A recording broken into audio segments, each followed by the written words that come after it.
Ну что, ребят, всем привет. Мы продолжаем проходить Resident Evil 8, она же деревня.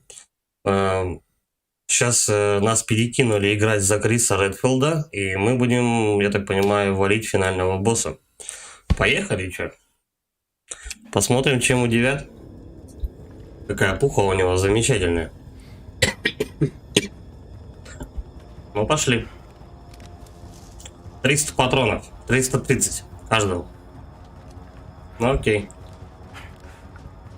Значит, нас всю команду тут показали. Почему-то команда ушла вперед Криса. Почему они все вместе не идут штурмовать все это захолустье, так сказать, я не знаю. Об этом история умалчивает. Ну, а Итану у нас на прошлом стриме выдрала сердце Миранда. Ага, вот моя и команда, походу. Ну, по крайней мере, один. Деревня-то вся горит. Эй, Альфа, посмотри на это.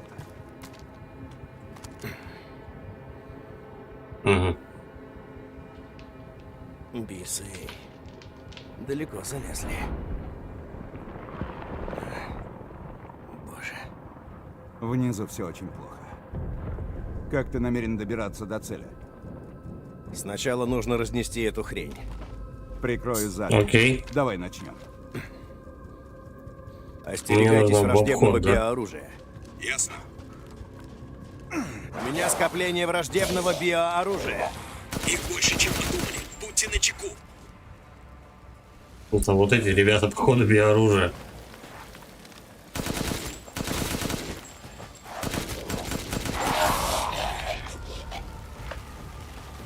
А что с них ничего не падает? Видимо, крафт уже не про Криса, да?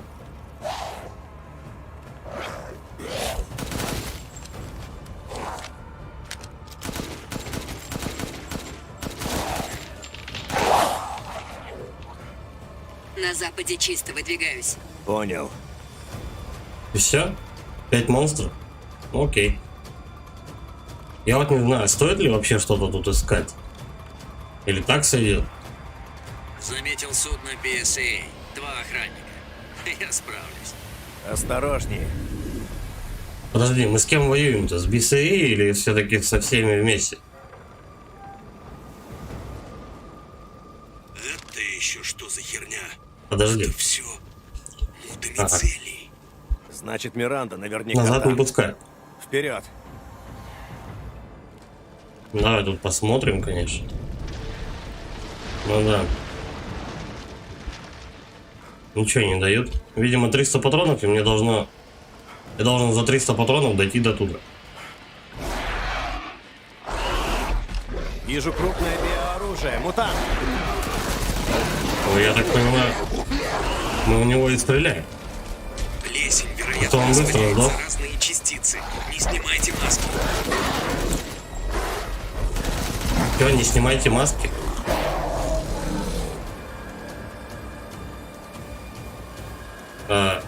Он исчез, нормально.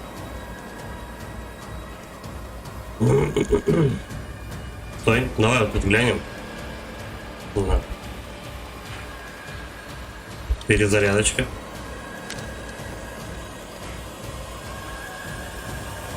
Эй, босс, это я. Я на позиции, готовлю огневую поддержку. Придется чуть подождать. Ясно. Это тундра. Я оставила припасы в одном из домов, капитан. Можешь забрать. Что-то какие-то деревья растут. К чему это вообще? В одном из домов, говорит, оставила боеприпасы, да?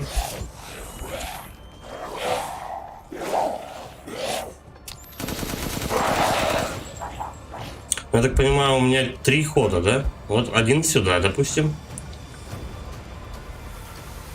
О, патроны. Причем прилично патронов. Так. Вот это вот. Стой, это никак. Это такое? Инъектор. Угу. Я думал, эта штука, короче, у нас целеуказатель. Подожди.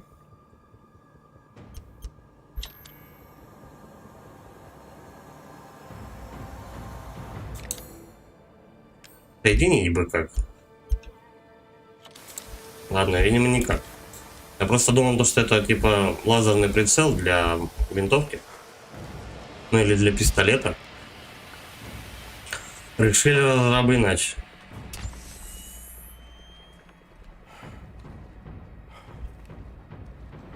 Угу.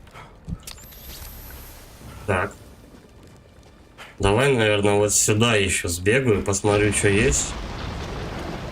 Всё. Закрыли мне дорогу. А тут, может быть, что-то есть? Нет. Строго по коридору, короче, меня ведут прям. А мыши, что ли? А, это птенцы дохлые.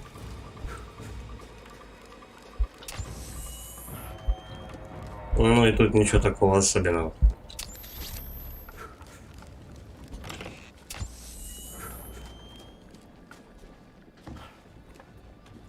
Птенцы уже какие-то валяются. Такое ощущение, как будто в деревню на колык попал. Зря он сюда зашел. Сероглазый, мне нужна помощь! Я Эх, тебя все вижу. яички. 200 до точки. Все яички разбили. Вот уроды. Кто-то, значит, собирал, старался, высиживал их, а потом вжух. Все.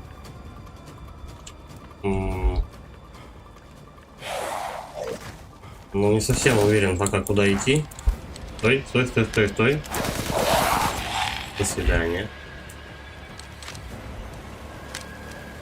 Так, ну если я отсюда-то пришел. Ага.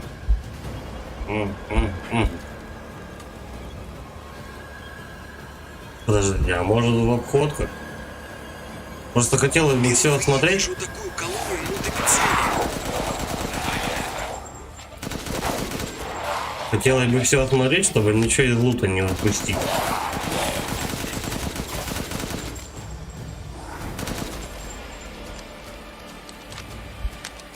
Я думаю, если сразу бы разрабы дали мне такое оружие, это уже был бы шутер. Ну, галимый. Вообще. Это уже не был бы резидентом. Но, в принципе, я уже считаю, что далеко не резидент.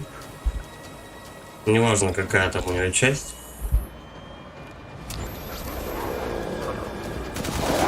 Прискакали. Коленки им попростреливал. Ладно, топаем дальше по деревне. Ну и тут... Подожди. Вот. Ничего не пропускаем. Все пригодится. Я вот не знаю. Итан будет с финальным боссом биться. Или все-таки Крис?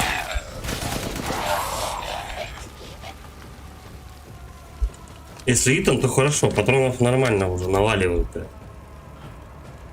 Эй, босс, я тебя вижу. Держись. Чувак в полете помер. Раз.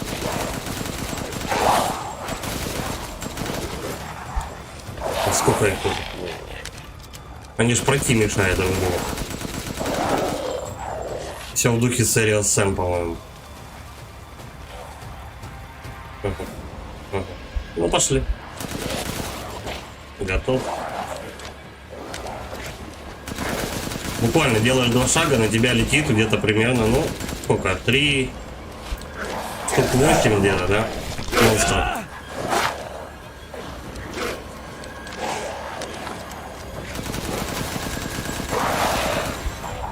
Хорошо, хоть пуха хорошая. Ну, в смысле, нормально. В смысле, убивает их быстро.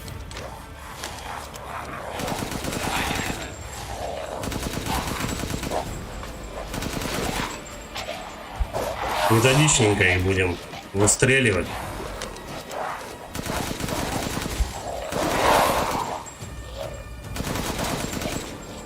Попадись эта хрень моей маме, она бы решила, что попала в ад.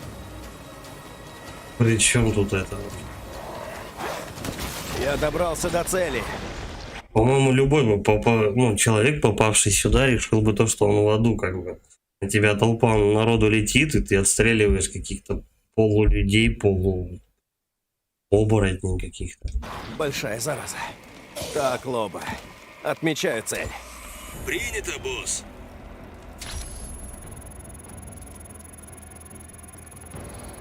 Что делать? А, ну допустим. Попал! Отлично! Угу. Вот как эта штука Перезаряжаюсь. работает. Минутку. Туда движется целый рой.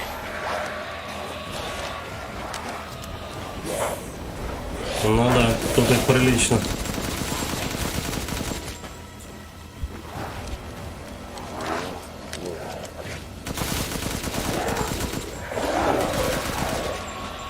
Да, никакого этого. Да, капитан, я перезарядил. Жду твоего сигнала. Ничего не осталось от резидента классического. Вообще. Плесень быстро разрастается. Что-то явно ускоряет ее рост. Это уже шутан. Галимый. Парни из PSA атакуют Биарус. Сука, сейчас рух. Притормози. Перезаряжаюсь. Надо еще раз долбануть. А вы даете. Следи за периметром трассы. Ну, я должен стопудово все патроны потратить.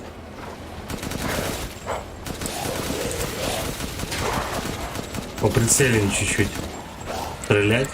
Поэкономнее, чтобы было. Ну, сзади никто не атакует. Спасибо на том. Куда стрелять дальше? Туда же и стреляй. Че я тут? Отобьюсь. Все цели. Они вылезают из плесени. Они будто бесконечные. Да, конечно, не бесконечно. Что ты хотел? Черт, эти твари используют оружие. По идее, я должен успеть зарядить. Так же. Готов. Получи. Хорошо. Гомицели, вероятно, внизу. Угу. Откуда?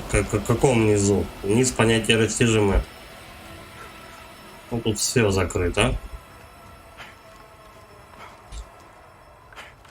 Наверное. Капитан, мегамицелий под землей. Выдвигаюсь.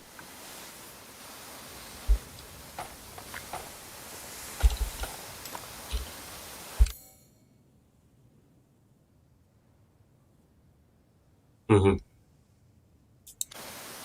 Патроны, но для пушки ничего. Ну, не апгрейдов никаких, ни хрена. Если я правильно понял,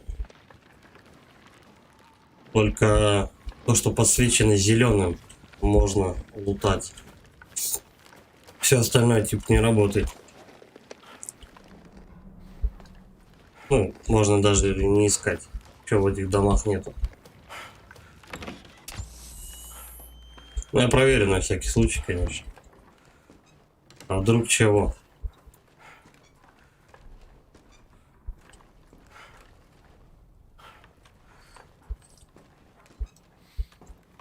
Че, тишина?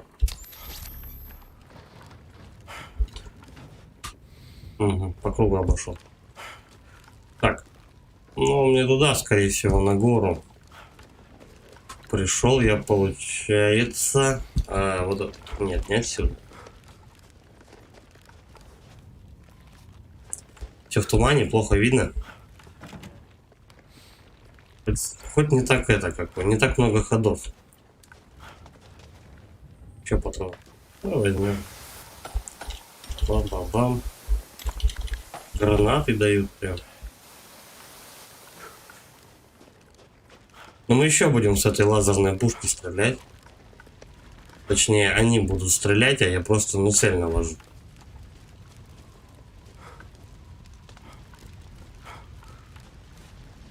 И мы идем, в общем, в логово, Нашел да, спуск. этих. Выдвигаюсь. Остальным удерживать позицию. Капитан, я сравнил плесень в деревне с образцом из дома Бейкеров, и я не вижу следов изменений генома, которые мы нашли в серии Е. Эта штука родом отсюда.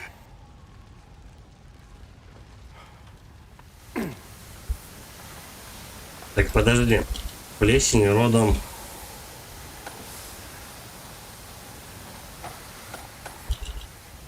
Плесень родом отсюда или откуда-то дальше?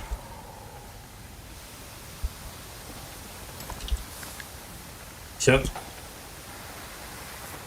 Так, давай повнимательнее.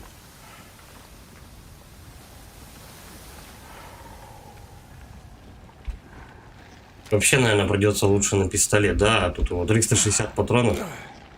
Давай-ка мы с пистолета лучше постреляем этих ребят. Пока они типа это легко убиваются. Лучше пистолет потратим. Мы автомат оставим на этих, как он, на босса. Че, кто здесь? Вон там он, да?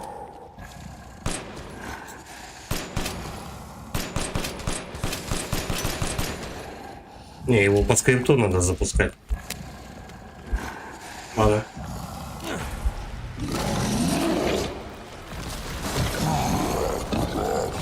Охраняешь мегамицелий?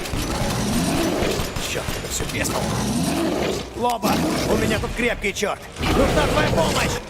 Босс, ты под землей. В крыше есть дыра. Целься туда. Хорошо, выдвигаюсь. Держись и жди меня.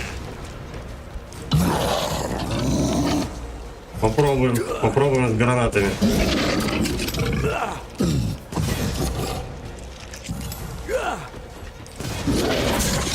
Не будем торопиться, чтобы ему урон прилетал. И все, и он холодный. Я не знаю, подохнет. Нет. Не совсем понимаю, что делать. Босс, Хорошо, я подам сигнал указателем. сколько можно? Таямба. Давай, давай, давай. Да, я угадал. Перезарядка. Заряжаюсь. Минутку. Ладно, надо просто побегать, и чтобы он меня не таранил. Да, капитан, я перезарядил. Жду твоего сигнала. А, и все, он подох. Двигаюсь дальше. Всем остальным не спускаться вниз. Окей. Вот, как говорится, и вся любовь. Так, гранатки. Быстрый доступ. Не то. Быстрый доступ. Ну, троечку. Гранаты, я думаю, еще пригодятся. 3 штук у меня. Хорошенько они боссов разваливаются. Прям тютельку. Большая булава. А если это уже типа финал, зачем мне тогда эти штуки наваливают, я пока не знаю.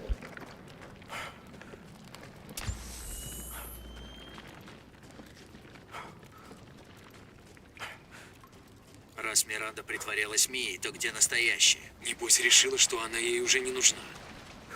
Ничего не понимаю. Как Миранда узнала о существовании Розы? Может, заплесневелая птичка напела? Это мы потом выясним.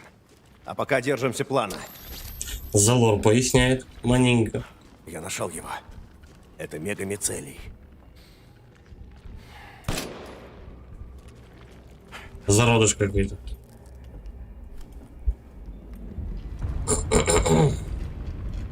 Отряд, прием. Мегамицелий обнаружен. Так мы все-таки покончим с этим. Да, давно пора.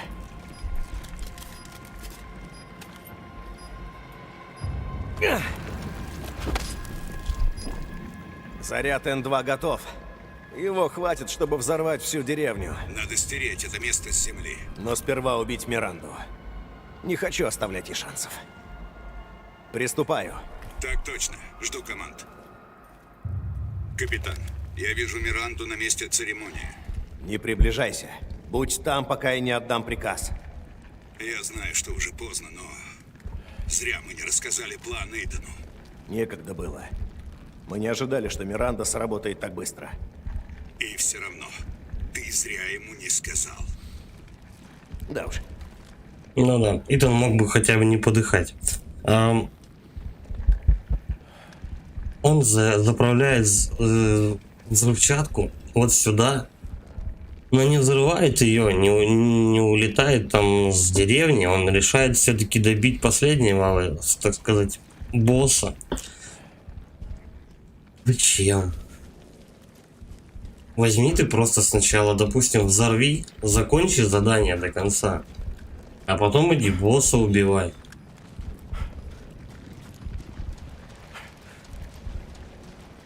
Сейчас же никто не мешает его взорвать. Вот никто. А пока ты ходишь босса убиваешь, ты вполне можешь, допустим, просрать взрыв. Ты можешь вообще не выполнить задание, потому что тебя босс убьет. Он же не знает, насколько сильна, допустим, Миранда. На что он надеется? Гениально, короче.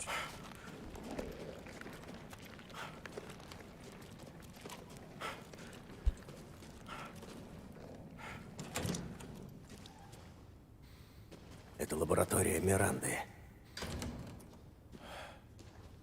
А может, не ее.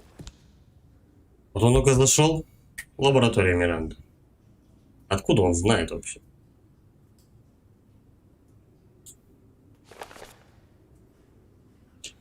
Зоя Лакова. Вынь. Фи. Опять наши, короче, любимые записочки.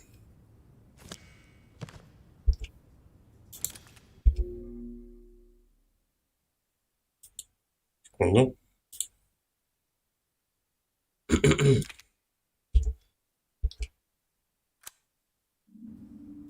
Давай. Почитаем. Ну, тут, скорее всего, будут нам пояснять за боссов, кто они такие, лор, почему именно так, а не как иначе. Пациент Сальватор Мора. Ну, это у нас горбун, умственно отсталый. Взаимосвязь с КАДУ слабая. Функция мозга, на удивление, вялая. КАДУ серьезно изменил его внутренние органы, превратив их в некое подобие рыбьих жабр и плавательного пузыря. Очередной пациент с аномальным делением клеток. Превращается в огромную рыбу вопреки своей воле. Слишком много дефектов, неподходящая оболочка для Евы. То есть, я так понимаю, Ева, это имеется в виду у нас Миранда, которая пыталась, короче говоря, ну, кто-то пытался найти подходящее тело и наплодил много-много всяких мутантов, пока не нашел нужное. И Миранда это типа, ну, итоговый результат, так сказать, у них труда. Допустим. Это кто у нас будет? Кукла, по-моему, да? Или Димитреску?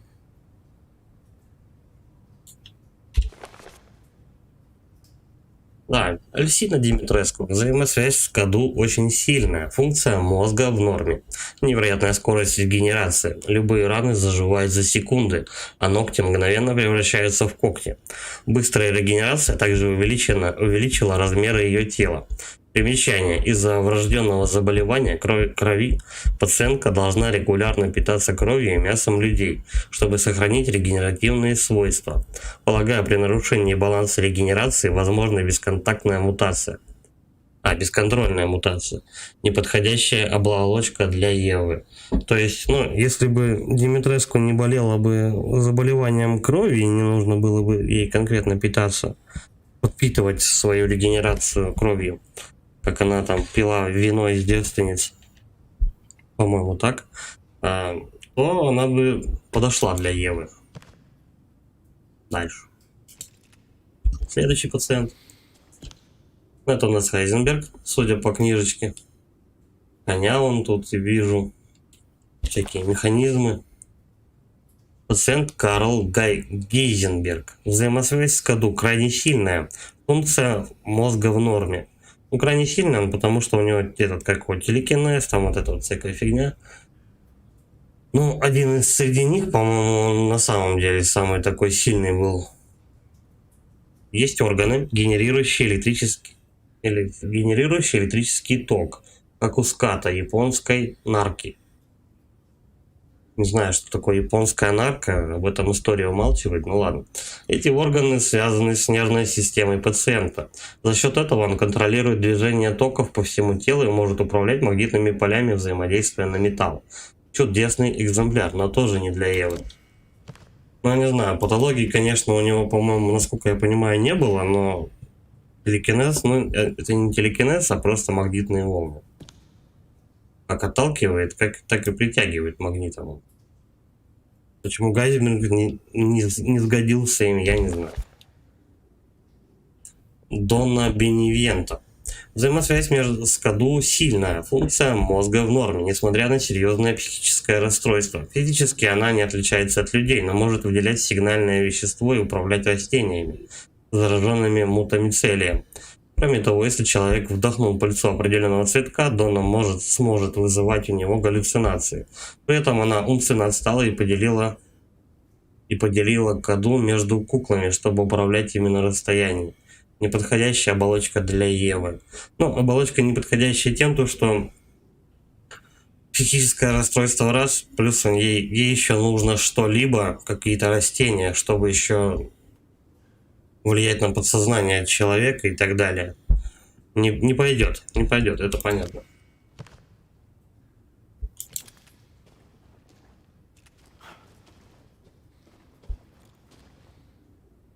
Он живой. КАДУ. Они управляют биооружием с помощью этого. А может быть, это и есть биооружие? Крис так говорит, как будто он не знает. Он же типа возглавляет операцию, он должен типа в этом шарить больше всех.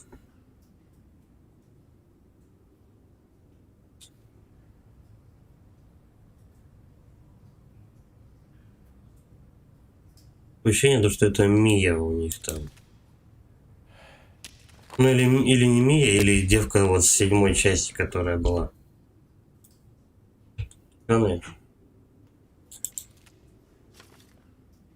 Уважаемая Миранда, прошу прощения, что не прибыл к вам лично. Угу. То есть Миранда, видимо, эксперимент на себе решила забацать.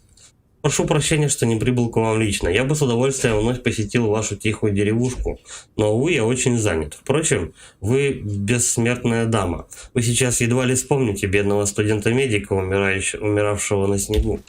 Я высоко ценю открытия, сделанные мной 15 лет назад, когда я жил в вашей деревне. Ваши опыты вдохновили меня. Трансформация человека путем внедрения в него организма поистине гениальна. Я понял, что эти знания помогут мне открыть следующую ступень эволюции человека. Пережив 2 мировые войны, мы стоим на грани 3-й, и я исполнен решимости. Я не знаю, по-моему, вполне могли бы они вот это вот дело и перенести как-то на видеоролик, там, еще что-то. Но зачем они просто основной сюжет берут и поясняют с помощью записок? Вот что это такое? Вырезка из газет? Однако за время наших долгих ночных бесед я осознал, что ваши цели отличаются от моих. Вы надеетесь воскресить одного человека, я же намерен изменить мир. Ваши опыты с плесенью не помогли бы мне добиться экспоненциального распространения инфекции. Я решил, что вирус будет более эффективен. Вот почему, моя дорогая, я покинул вас. Я до сих пор сожалею, что не попрощался. Простите, что ворошу прошлое. Я же пишу, чтобы сообщить вам приятную новость. Я нашел ключ к эволюции. Это прародитель, вирус из Африки. Вместе с коллегами и друзьями я открою ферму для изучения вируса. Я назову ее Umbrella. В честь символа из этой пещеры. Я на шаг ближе к реализации моего плана. Надеюсь, вы однажды тоже добьетесь цели. Вы многому меня научили, я буду обязан вам до конца жизни. С уважением, ваш вечный последователь Озвелл Спенсер.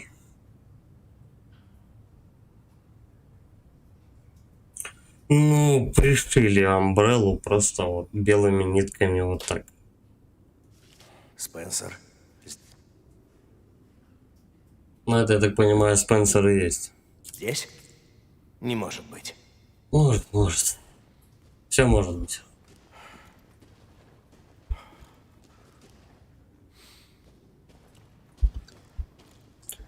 То есть сначала открыли КАДУ.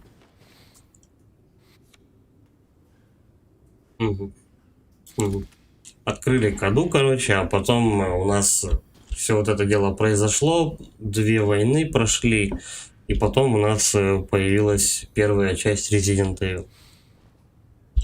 Еще записки. Моя Ева, прошло столько лет с тех пор, как тебя забрала испанка. Тогда я была бессильна, но теперь я воскрешу тебя с помощью мегамицелия. Я испытала регенерационные способности твоей новой оболочки. Я расчленила и оживила ее в чаше гиганта, регуляторе мегамицелия. Осталось лишь срастить ее с мегамицелием. Наконец пришла пора церемонии. Потеряв тебя, я сходила с ума от горя. Забрела в какую-то пещеру, чтобы умереть. Так сильно я хотела вновь увидеть тебя. Там я нашла его, мегамицелий. Случайно. Я коснулась черного вещества, и мой разум переполнили знания. Мегамицелий расщепляет и поглощает сознание умерших. Я поняла, что если он хранит и твой разум, я смогу тебя воскресить. Нужна лишь подходящая оболочка. Это говорит о том, что типа есть возможность воскресить дочку этого. Как? Итана. Нужна лишь подходящая оболочка.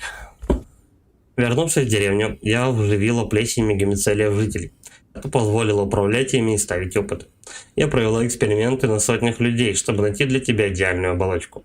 Я даже попыталась увеличить шансы, создав паразита под названием Каду. Но ни один из опытов не дал результат. Как она подняла бы шансы, создав паразита? Зачем создавать паразита, чтобы шансы поднять? Я не понимаю. Я не знаю, я не понимаю. Кое-кто, например, Альсина, были близки к идеалу, но большинство стало оборотнями.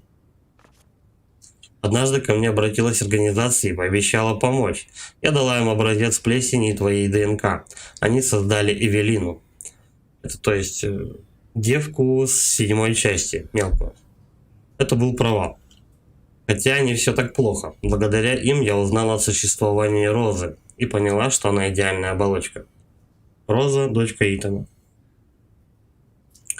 Мне пытались помешать, но я сумела убедиться в ее пригодности.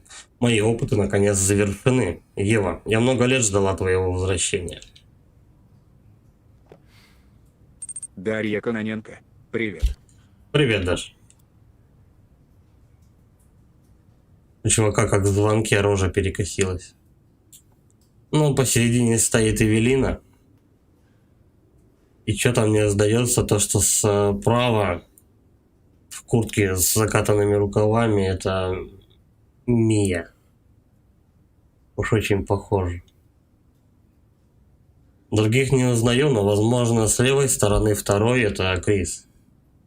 Только очень плохо нарисован.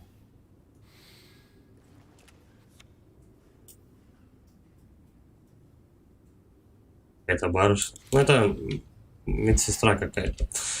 Как они удобненько, просто вот на столе всю вот эту вот историю, всю подноготную, просто чтобы ничего не объяснять тебе, никаких роликов не снимать. Вот здесь вот 3 записки лежит.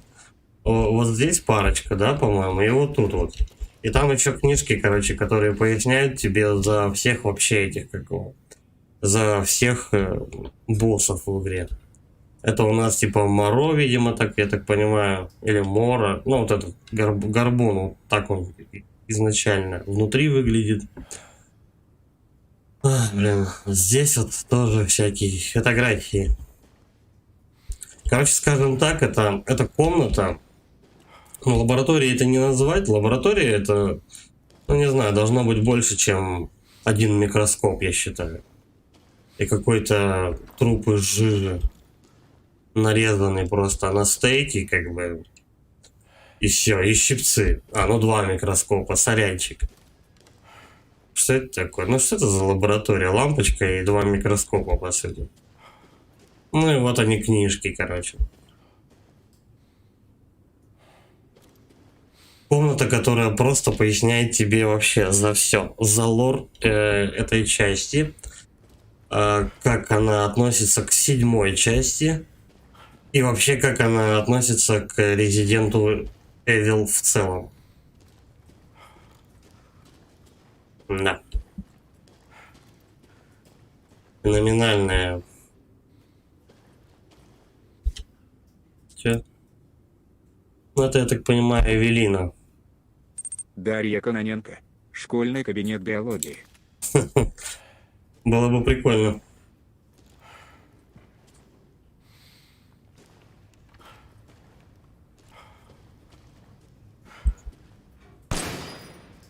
Да, конечно, это просто фиаско. Это творческая импотенция сценаристов. Руки наверх. Сероглазый, я Альфа. Еще видишь Миранду?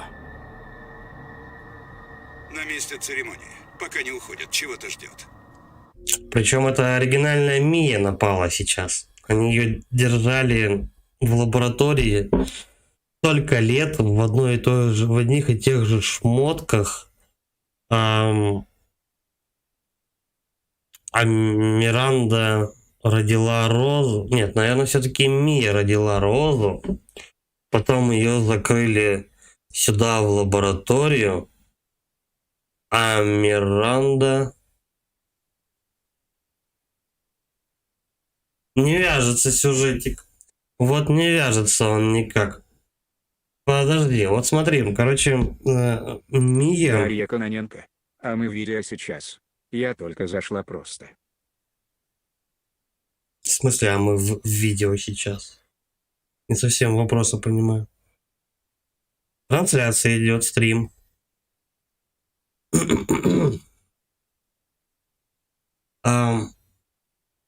Итан воспитывает дочку со своей женой Мией. Влетает Крис Редфилд, убивает дочку, убивает Мию, забирает дочку, утаскивает Итана.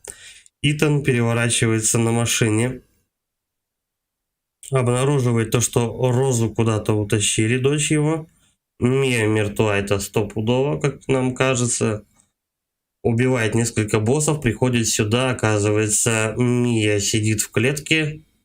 Чтобы дочку воскресить, надо несколько колб собрать. Дарья Кононенко. Мы сейчас от записи кассеты проходим. Или это реальный сюжет? Это сюжет. После запись кассет. Сюжет 8 части. С учетом того, что Мию я уже один раз убил там, на корабле. В 7 части, в конце. Я ей ломик в брюхо вставил, она подохла.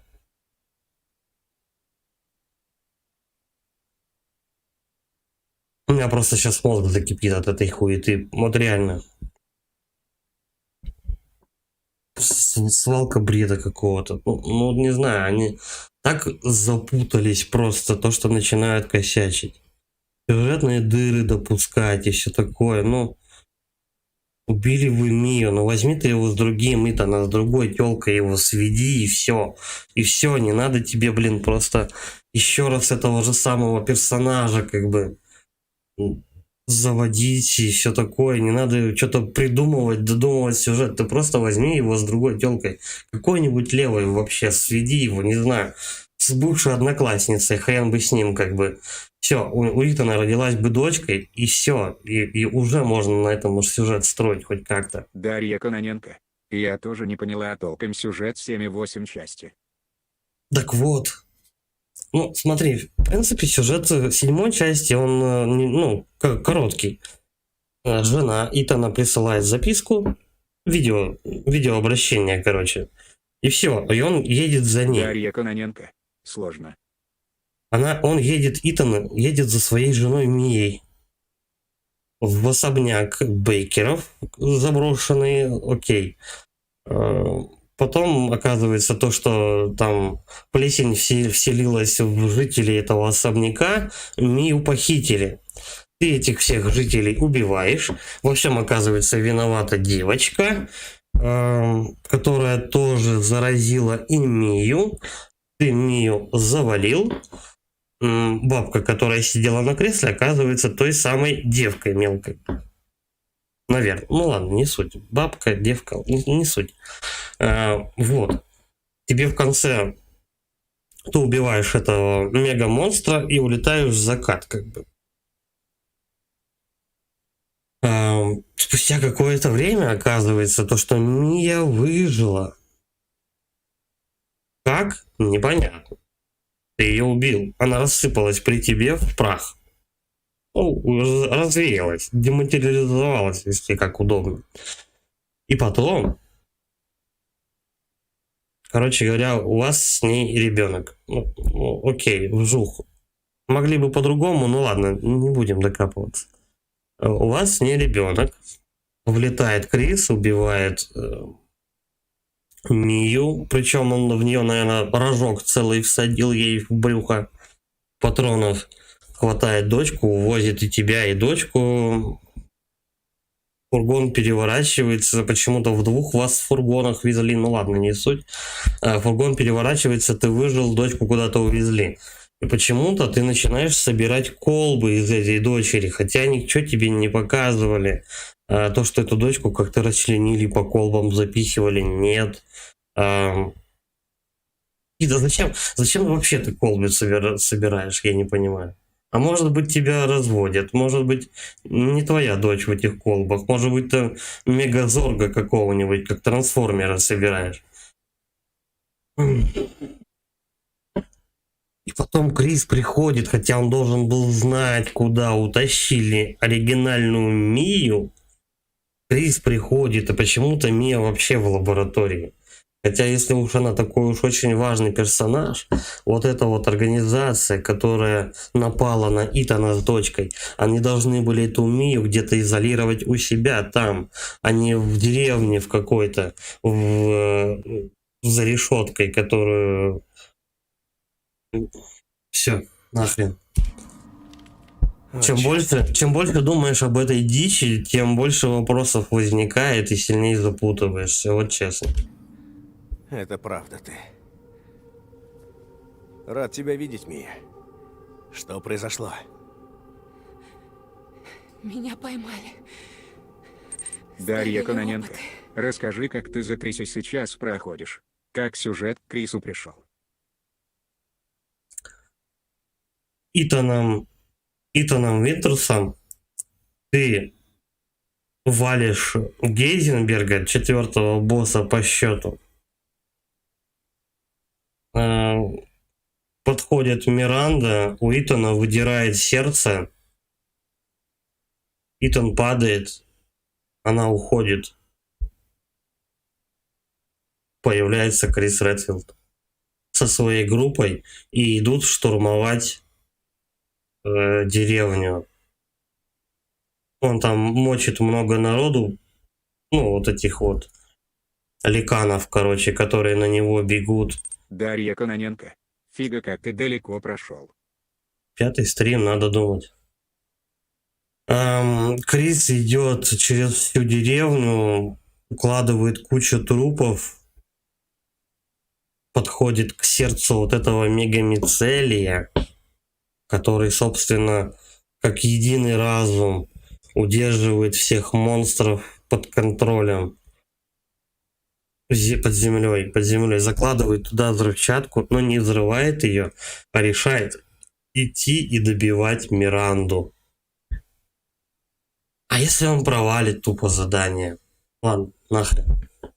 Надо просто, наверное, впитывать этот сюжет, и чем больше пытаешься задуматься реально, тем больше вопросов просто об этой дичи. Что ты сказал, Мия? Так точно. Как у вас обстановка? У нас тут война вовсю, но мы справляемся. Не отвлекайтесь. Дарья Следуйте Кононенко, плану, я иду к Чап. месту церемонии. Я уже в ахуе был с босс-файтом Гейзенберга, когда Итан залез в меха и начал биться с другим мехом. Какие-то мегапушки на тракторе, пила, блядь, это что угодно, это аниме, манга, если чисто сюжет брать. Но это не Резидент, это шутан какой-то, вот не знаю. Любую, просто вот можно любое к игре название пришпандорить, это будет оно. Это не будет Резидент. Аж бомбит нахуй. Ладно, Стой! Не бросай меня! во второй Ты раз. же клялся, что ты защитишь всех нас! Мы переехали сюда! Сделали Сусана все, как ты просил! Редь. Кинопредира. Прошел босса. Какого именно? Здорово, кстати, киновредира. Я иду сейчас до финального босса.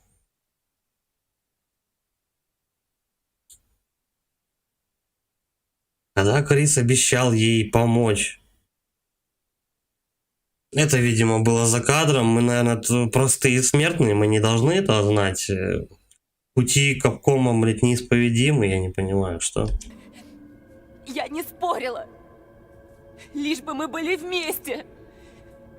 Говори мне, где сейчас мой муж? Где моя дочка? Итан, он мертв. Я не спас его, но спасу Розу. Откуда гарантии?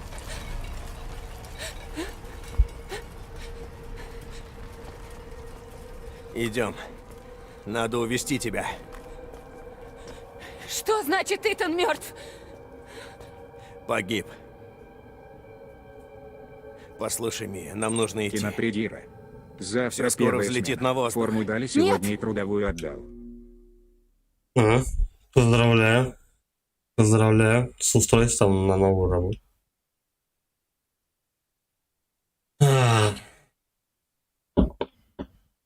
Что Мия делает тут в лаборатории Миранды? Почему Крис идет именно тут? Почему она именно тут? Почему раненую ее не утащила группа захвата? Бля, просто вот столько дыр прямо в самом начале они запустили. Ну вот, просто сделали в самом начале швейцарский сыр. Теперь пытаются эти дырки хоть как-то закрыть. Это нужно было в течение игры делать, а не за последние 20 минут. Не с помощью записок. Нет просто нет взаимосвязи между персонажами. Ты не прав. Я думала, что не придется, но Дарья Кононенко. Сейчас голова взорвется от сюжета. ты не понимаешь. Вот и я о чем. Этот странный бред просто вообще какой-то. Ну, это просто белыми нитками называется сшито. Это творческая импотенция сценаристов. Они такую чушь просто несут вообще. Я уже не говорю просто про боссов, как они тут их прописали. Ладно. Я потом просто вот давай... Тостер. Они как студенты, все в последний день. Ну, типа того. Я, короче говоря... Давай мы дойдем, и потом это дело хорошенько обсудим. Просто, ну... Он особенный.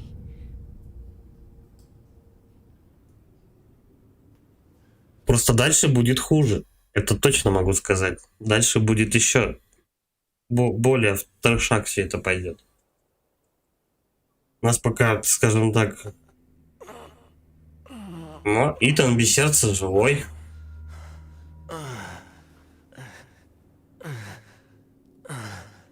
Что происходит? Тут кто-то есть. Как холодно.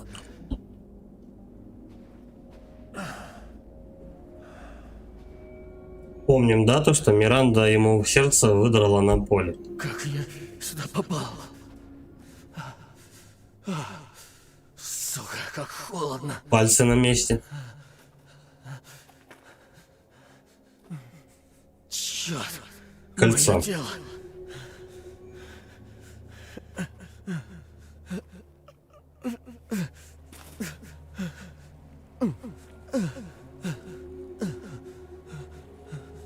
Ты такой дурак. Угу. Как и сценаристы. Евелина, ты тоже здесь? Ты мертв. Мертв? То есть, Миранда, она... Нет, я должен спасти Розу. Нет, Миранда ни при чем. Ты уже давно мертв. О чем ты? Я же могу...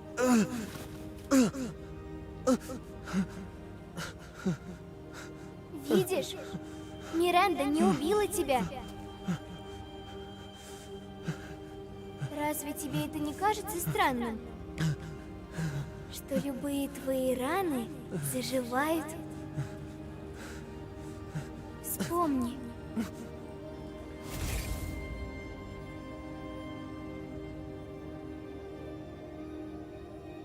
Три года назад в доме Бейкеров Джек тебя убил. В самом начале 7-й части. Ты умер там 3 года назад. Как лошпидрон просто. Это невозможно. Приехал телку спасать, даже сказать ничего не успел, просто его вырубили нахрен и завалили тут же в первые 3 секунды. Вот и вся суть этого говна. Бред. Ой, Ты не должен, по идее, тут расхаживать. Хватит пудрить мне мозги. Ты должен быть мертвым. Пошла ты! Но тогда кто же я?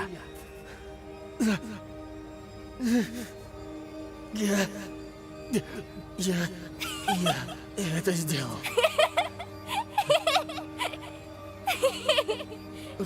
Роза. Мия. Я...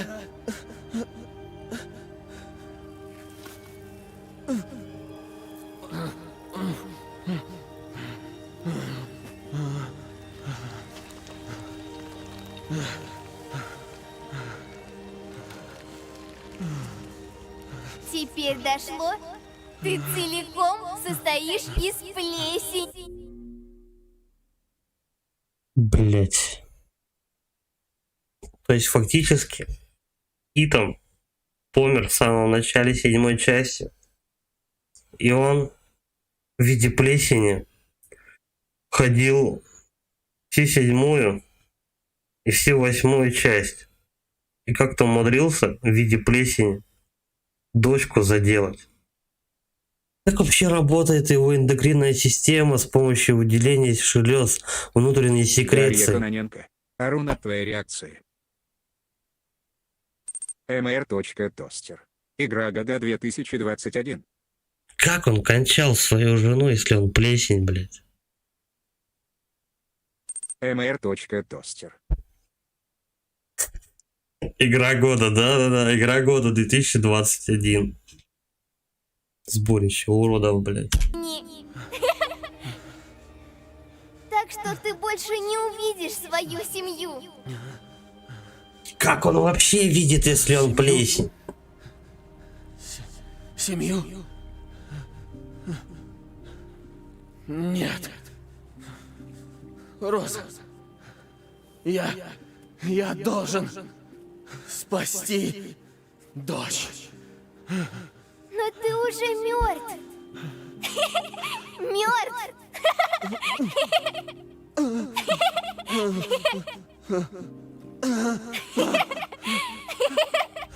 Я спасу свою дочь.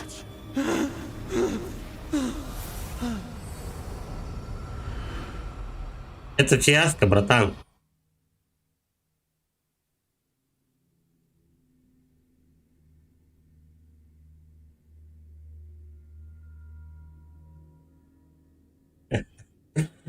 Ирил Это- Галуси. Ты шо пристал к плесени? Какой год? Такая Ну плесень. да, вот то-то и оно, то что какой год, блядь, такие лучшие игры нахуй года. Плесени сердце выдрали, разумной плесени. Разумной плесени выдрали сердце. В 7-й части еще завалили, он умудрился дочь забацать. Причем у нее дочь родилась не плесень, у нее дочь родилась ребенок, человеческий, мать его, детеныш, а не детеныш плесени. Это даже не этот, как он, ну, типа...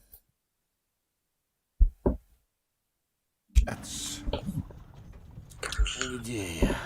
В моей повозке вам снился кошмар. Герцог? Отменная была битва с Гейзенбергом. Но кто же знал, что явится Мирана? Давно я в отключке. Да полагаю, с рассветом. Герцог, прошу вас. Мне надо к Миранде. Я это предвидел, и мы уже туда едем. Даже подъезжаем. Спасибо. Еще вопрос. Если он плесень, зачем тогда ему внутренние органы, мозг, сердце, почему он сразу их не отторг? Ну, типа, как инородные организмы, инородные тела. Как при скрещивании двух разных видов, типа, плесени человека, Мии, его жены, если она вообще тоже плесенью, блядь, не является. Не получился мутант, типа полуплесень, получеловек, блядь. Итан, вы совершенно уверен? Боюсь, что вы развалитесь. Да. Да, глупый был вопрос. К слову о глупых вопросах. Кто вы, герцог? Может быть, Я и герцог? сам не знаю ответа. Он тоже плесень. Мы тут все плесень. Приехали. В башках, блядь, сценаристов Мистер плесень. Уинтерс, к прежней жизни вам, боюсь, уже не вернуться. Вы готовы? Сука, и мне теперь с этим сюжетным охуительным поворотом жить придется. mr.тостер. Супергерой Плесничел. Плесничел. Плесничел, плесничел. Единственный в мире малыш плесничел. Его запинали в городе родном. Что-то там. Никого он не слушал ни ночью, ни днем. Не стоит огорчаться, не стоит робеть.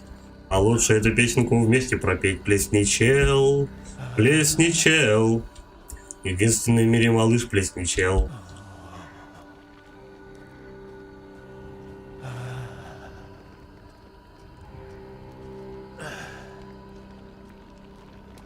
Кстати, бегать он тоже перестал.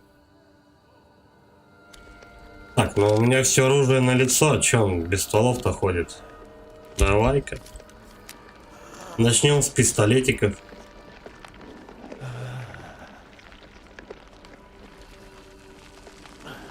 Я так понимаю, мы сейчас идем все-таки к Миранде. И по дороге к нам должен встретиться Крис, который тоже идет к Миранде, который в коду запихал взрывчатку и не взорвал ее.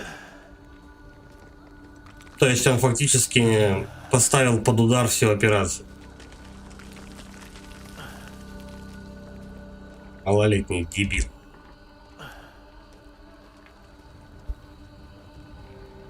Тут же вроде был сквозной проход. Ладно.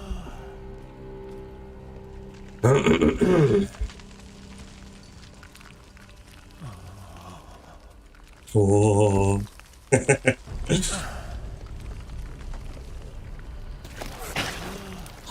Отвали. Вот именно.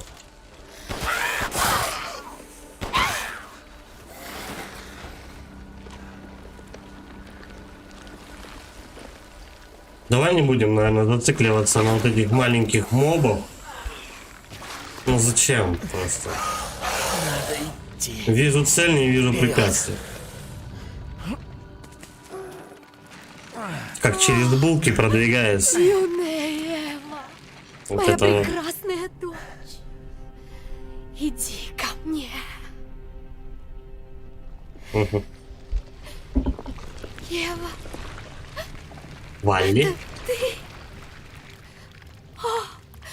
я так по тебе скучала. Что? Я еще раз хочу подметить то, что у ребенка гигантское лицо для младенца. Просто вот, не знаю, там вот такая вот уловка и вот такое вот лицо просто, не знаю, на мяч похоже. Может, он тоже Почему плесень. я теряю силы? Роза! Потому что Ева забирает их у тебя. Миранда! Интересно, у тебя необычное тело.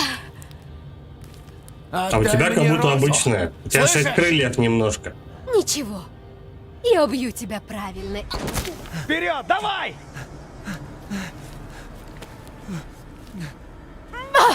Пусти! Я приближала этот миг всю жизнь. Минуточку. До этого в самом начале сюжетки за Криса, но она коротенькая. Ну, сюжеткой это не назвать. Они говорили то, что 5 раз они выстрелили, и в голову тоже вот этой вот Миранде, она не сдохла, все равно они стреляют ей в башку. Группа захват. Особого назначения.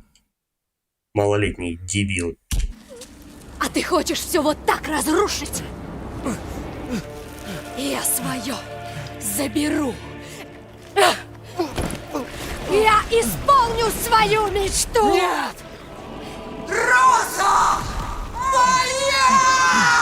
Она же Ева ее за всегда хуйня? называла.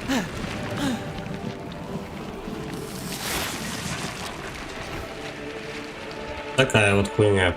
Ты исполнил свою роль, Уинтерс. Ты истребил мое лжепотомство и пробудил великие мигамицелии. За крошку Розу не тревожься. Не благодари. Уверяю, со мной она познает настоящее счастье. Теперь ты можешь умереть спокойно. И ты ведь знаешь, как сильно мать Нет уж, любит ты свое не дитя, уйдешь. верно? Почему ты мешаешь мне? Какой год, такая группа Да захват. когда до тебя дойдет, что Роза моя дочь, а не твоя. Моя дочь, ну твоя дочь. Ну вы, блядь, даете. Умри. Так, а где она? Я что-то ее из вида немножко потерял. Мигамицелий вытащил меня из пучины отчаяния. Он даровал мне эту чудесную силу. Да, но она же только снесла тебе крышу. Самое время сейчас с боссом переговариваться.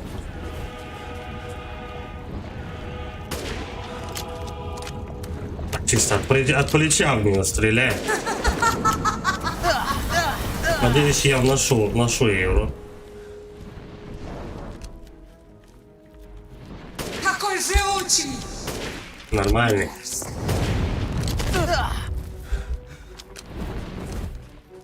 Так, давай похилимся, наверное, да? Может, это тебя убьет? Чё? А, меня убьет? Ну давай. Давай то, что не убивает нас, делает нас сильнее.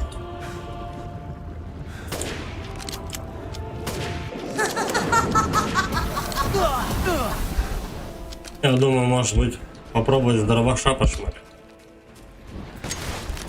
Стой смирно. Окей. Ну, как обычно, финальный босс там самый жирный среди всех. Ощути гнев темного бога!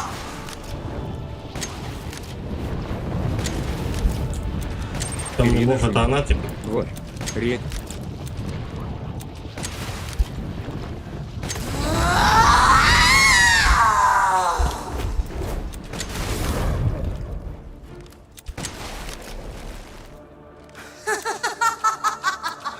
Сейчас свет вырубили.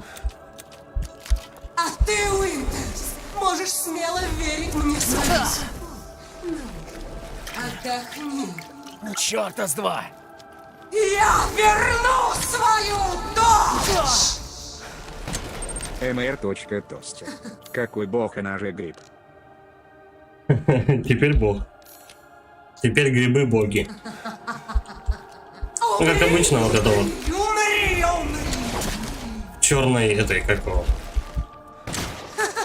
В плохом видении будем биться с боссом. Я понимаю твои чувства, Уинтерс. Честное слово. Но ты все равно должен умереть. Нормально. Срастив Розу с мегамицелием, я смогу наконец возродить свою дочь. Я ждала столетия. столетия. Все ради этого дня. Подождем. Надо было зарядиться. Я полез что-то стрелять, а у меня Я патронов-то могу нет. принять любой облик. Птицы, зверь, ведьмы. Даже твоей нынешней. Почему ты мне мешаешь? Ты одной Прям ногой проблема ее моя. найти. Зачем тебе Роза? Роза моя дочь. Больная ты тварь. А ты не моя дочь.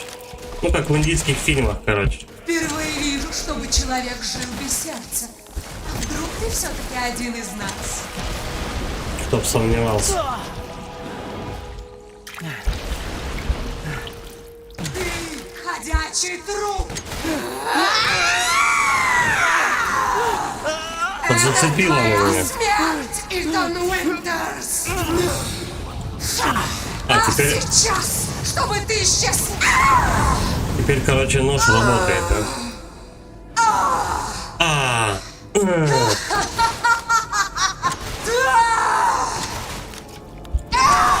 Он на ножки-то не хочет встать?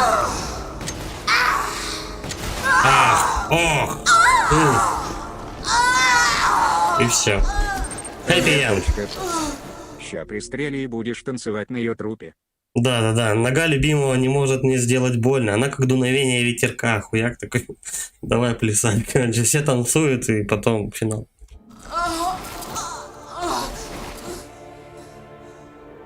Моя дочь! Моя Ева! Она же ее Розой называла. То Ева, то Роза, она даже сама определиться не может.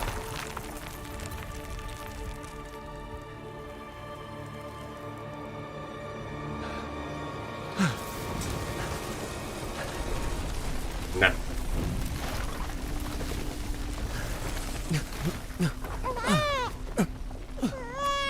Она уже прям внутри нее была. Роза! Хотя не показали то, что Миранда ее впитывает как-то. Роза, все хорошо. Все хорошо.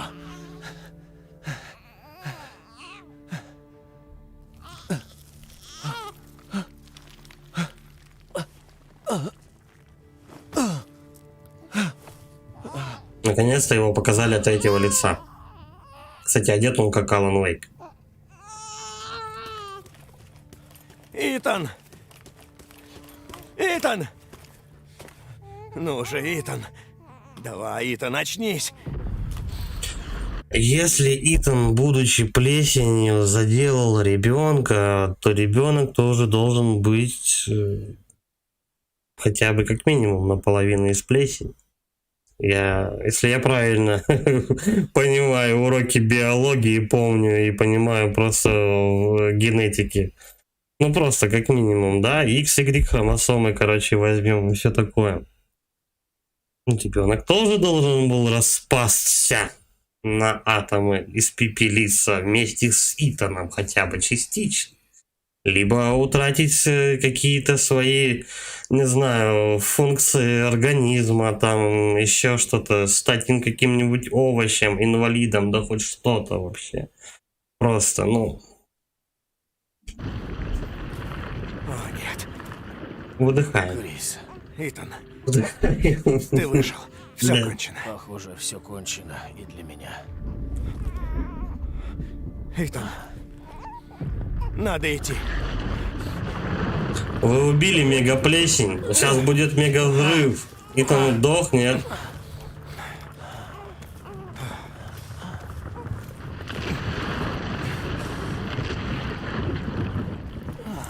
Как же без босса-то на весь экран? Хотя, наверное, его тут даже не будет. Итан, шевелись. В этой штуке бомба, которая взорвет к чертям всю деревню. Так Смотри на меня. взрывайте! Нам нужно убраться, прежде чем взрывать. Они так будут очень долго бежать. Тебя ждет Мия. Она жива, слышишь? Жива! МР.Тостер. Мега-взрыв, а потом мега-танец. Да упаду прямо. Просто часов 12 надо, чтобы отплясывать. Раз такой должен быть большой взрыв. Часов 12 это минимум. Минимум надо выплясывать. Ирил Гаоси. Теперь он мистер Пенициллин. Он теперь мистер Труха. Прости. Береги Розу, Крис. Эй, эй, эй! Эй! Эй! Все, он идет. Сам ей скажешь. Ну же, идем, мы уже близко.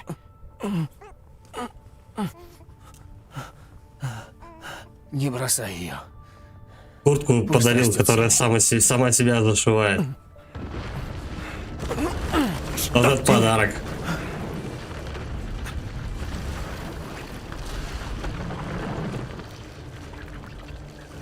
Прощай, моя девочка. Акт самопожертвования. Стандартно. Итан.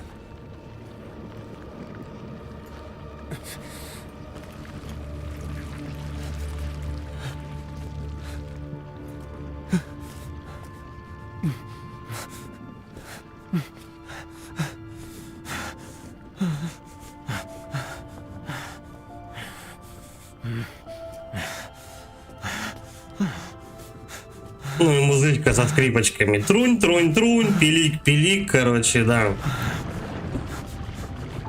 Пытаются вызвать эмоции. Прям сострадание, переживание. Бум, и все танцуют.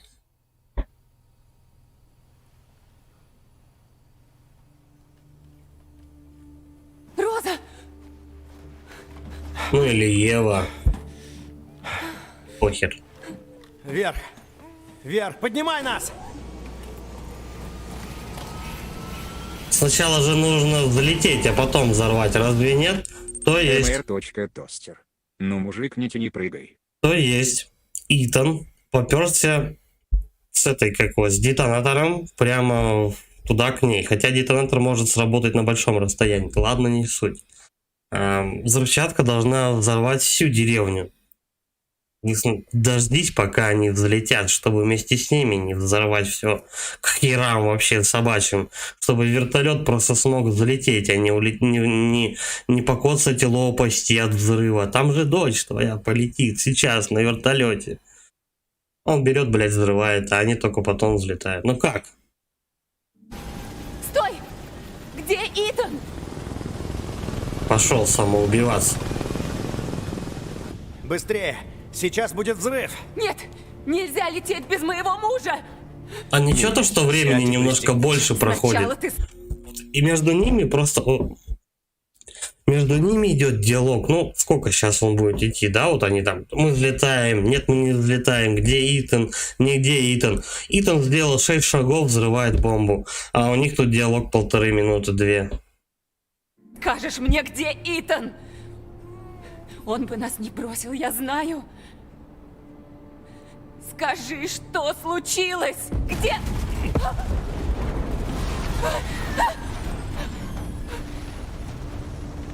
Где? В пизде, блядь. У тебя на бороде. Что это? Сказал же тебе, сядь. Нет. Сядь на бутылку. Где Итан? Крис, что ты сделал? Он мертв.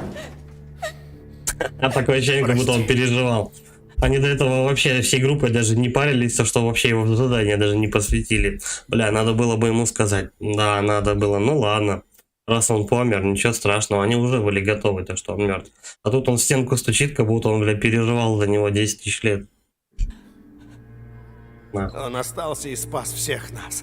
Ага. Он бы мог в вертолете взорвать, кстати сказать, взрывчатку. Свою дебильную. Взгляни на это. Без жертв Итана. BSA прислали не солдат. Это биооружие. Да они с ума сошли. Жду приказа. Подбери наших бойцов. И курс на европейский штаб BSA. Я так понимаю, 9-я часть Крис будет штурмовать вот этих вот полумутантов, полувоенных. Они заплатят. За что заплатят? Операцию выполнили, да? С жертвами Итан. Кто такой для вас Итан? Никто. Для корпорации кто такой Итан? Никто. Для вашей, ну вообще в принципе. Итан важен только для Ми, как муж. Для него не стоит как бы идти на широкие жертвы. Ну, естественно, они улетели в закат.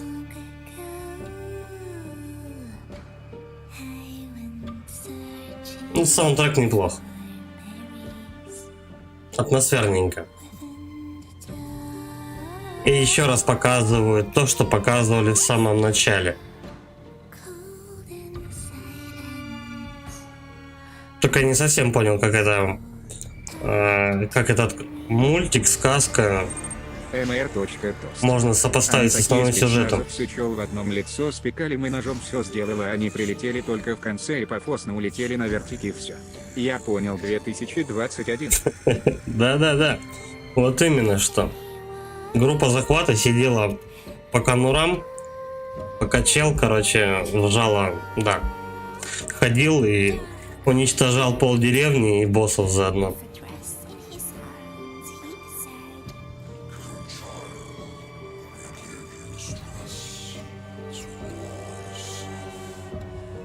Пиздец, короче.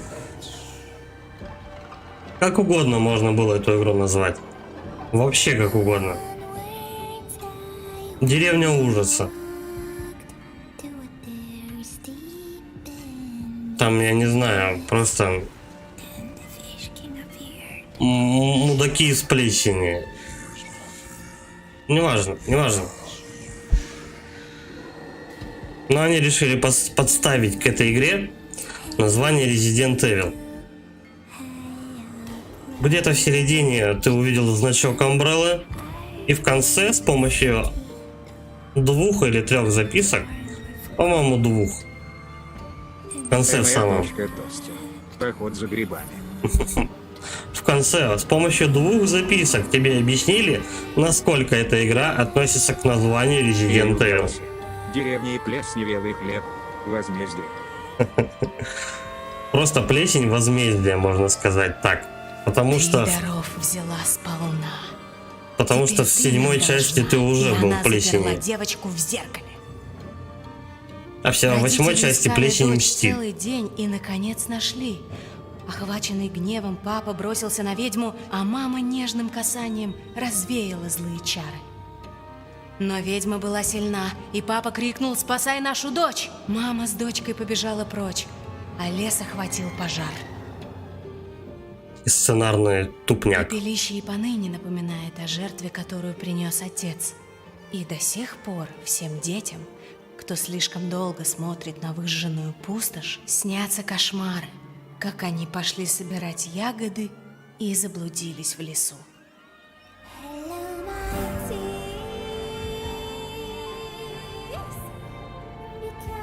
Гениально.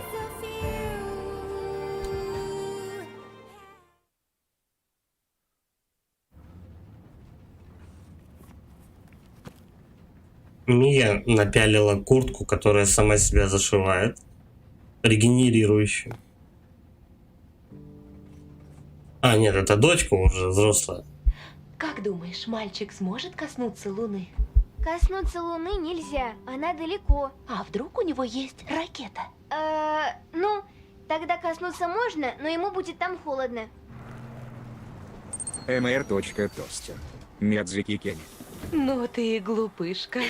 Думаю, Луна не Мне похожа на кажется, рыбу. что очень похоже. И кепка не идет, кстати.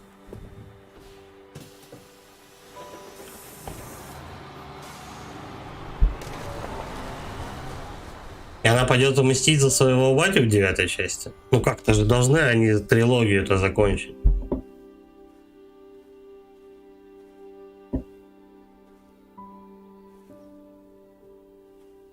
Папа, с днем рождения. Прости, что я пропустила целую неделю. У меня скоро куча тестов. Ну, ты все знаешь. На беременность. От плесени. Ну вот, стоит лишь только вспомнить. извини, мне пора. Люблю тебя. Люблю, говорит, пароход куплю. Нашел ее. Да, там. Ну Как да, будто они сегодня. не держат ее под колпаком. Нужно решить проблему. Тебя ждут. Эвелина. Не смей меня так называть, понял? Эй, я пошутил, Роза. Я могу показать тебе такое, что даже Крис ни разу не видел. У нее есть способности. А они типа не в курсе вообще. Отбой.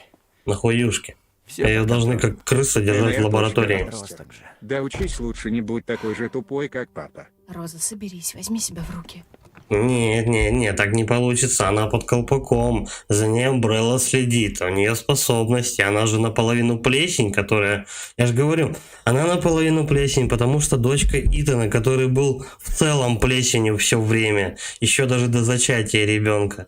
То есть фактически они соединили человека в виде Мии и Итана в виде плесени. У них получилось вот этот вот гибрид, который, по идее, должен был утратить свои способности как плесень, потому что они убили основную эту вот здоровенную жижу красную, висящую там в пещере, которую Итан и подорвал.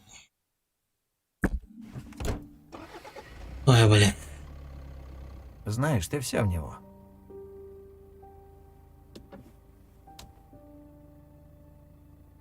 Я знаю. Откуда? Ты его даже не видела никогда. Я, говорит, знаю, блядь. Что ты знаешь?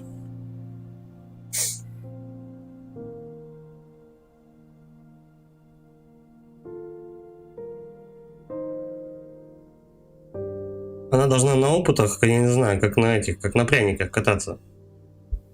Ну, как на ватрушке, не знаю.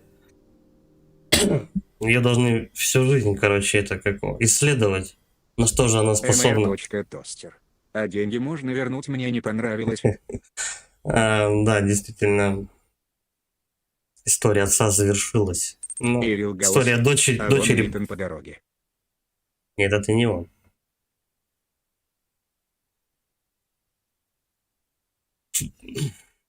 И это стоит, короче, AAA проект.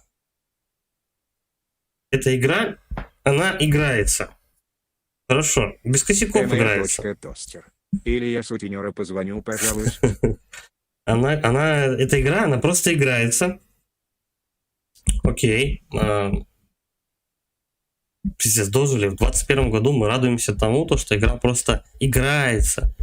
То, что в нее можно сесть и пройти ее от начала до конца. Сутенеру. Без всякого вот этого геморроя, как бы, да, там, с багами и так далее. И ее тоже нарицают игрой года. Потому что что? Потому что она имеет сюжет просто, хоть какой-то. Пососный причем вообще. История отца завершилась. 10-12 часов.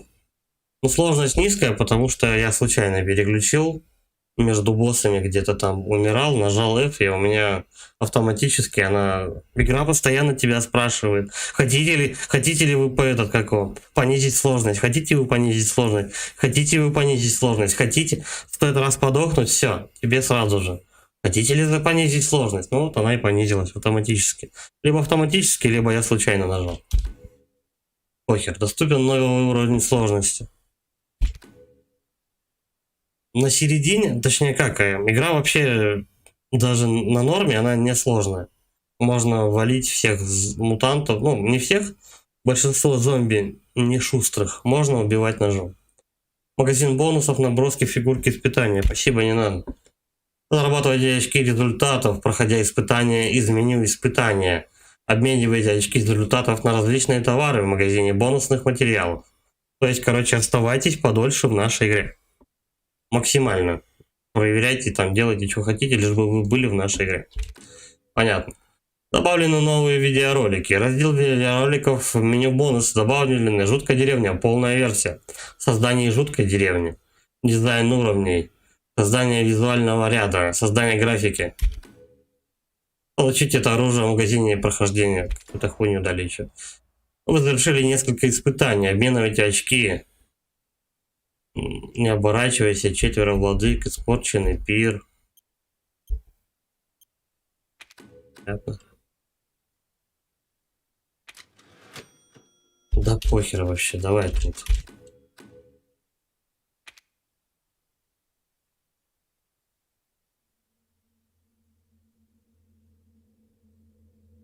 Угу. Пугало убрали. Картинка изменилась. Печально. А, нет, вот все нормально. Пугало тут. Короче, чё? Сюжет? Нет. Херня сюжет. Боссы? В принципе, такое, ну, вся ставка разрабов была сделана на Димитреску. Но ее безбожно слили в самом начале.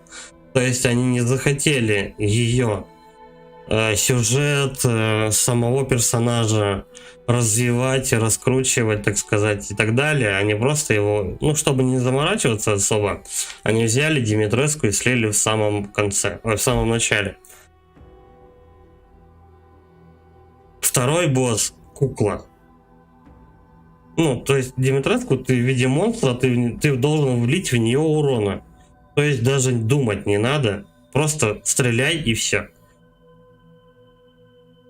То есть там нет каких-то определенных точек, допустим, как у других боссов серии Резидента, допустим. Ты просто должен нашмалять максимальное количество урона в Димитреску. Она дохнет. Второй босс. Промежуток между ними в принципе небольшой, если ты нормально в деревне ориентируешься и не идешь там открывать все ящики вообще. Если ты не тупишь, просто идешь по прямой от одного босса к другому, это занимает минут 30 от силы. Ты идешь ко второму боссу, который, ну, и у этого босса у тебя меняется геймплей. Неплохо. У тебя меняется геймплей, тебе дают 2 элементарнейших загадки. Третья не считается. Просто ты эти загадки, короче, ну, ты не задумываешься над ними никак. Загадка является загадкой тем, что ты должен ее разгадать. А не так, то, что ты просто интуитивно должен просто сделать механические какие-то движения, и у тебя загадка разгадана. Запиливай ДС давай. ДС сегодня будет в 18 часов. 6 часов сегодня ДС. Вот. Ты просто механически решаешь эти загадки. Все. У тебя происходит, ну, что у тебя начинает какой-то младенец за тобой ползать, у тебя немножко другая вливается механика в игру, у тебя появляется небольшой стелс, у тебя за тобой ползает, не ходит, даже не бегает, не ходит, не бегает, ничего, за тобой просто ползает медленно сталкер. Ну, если сталкером вообще можно назвать. За ДС. Погодите, ребят. ДС в 6 часов. Вот. За тобой ползает этот слизень, короче. Ты просто должен дважды от него просто залезть под кровать, и все, и все. И просто пройти по прямой, даже можно не бежать. Он тебя никогда не догонит.